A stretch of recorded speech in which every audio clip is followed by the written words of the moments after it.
feeling mo wala ng katapusan? Hanggang kailan? Hanggang kailan ba itong mga problema or pagsubok sa buhay?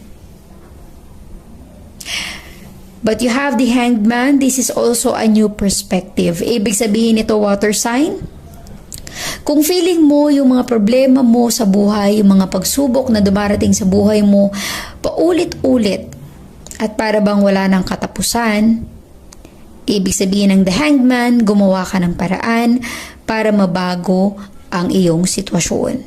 New perspective, maging madiskarte sa buhay. Huwag problema ang isipin mo, ang i-prioritize mo, solusyon ang dapat mong pagplanuhan. Solusyon sa problema. Kaysa istresin mo, kakaisip anong mangyayari, bakit ganito, anong nangyayari sa buhay mo, dapat gumawa ka ng way.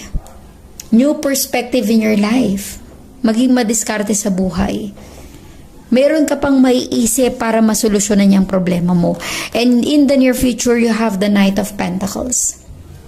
A new blessing and an opportunity that will come into your life. Maaaring naiinip ka kasi matagal yung pagdating ng Knight of Pentacles, slowly but surely. Darating yan sa tamang panahon at tamang pagkakataon. So let us get the Hanged Man for water sign, Cancer, Scorpion, Pisces. Give me the Hanged Man energy for water sign, Cancer, Scorpion, Pisces.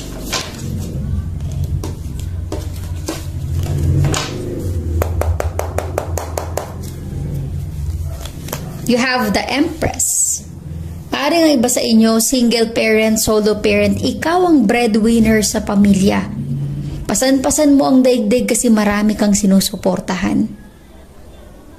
Marami kang responsibilidad. At para bang feeling mo wala kang katuwang water sign. Feeling mo nag-iisa ka. Pero kinakaya mo na malagpasan. Gumagawa ka ng paraan, the Empress energy and the Hanged Man. New perspective. Nafe-feel ko sa energy mo, water sign, na madiskarte ka sa buhay.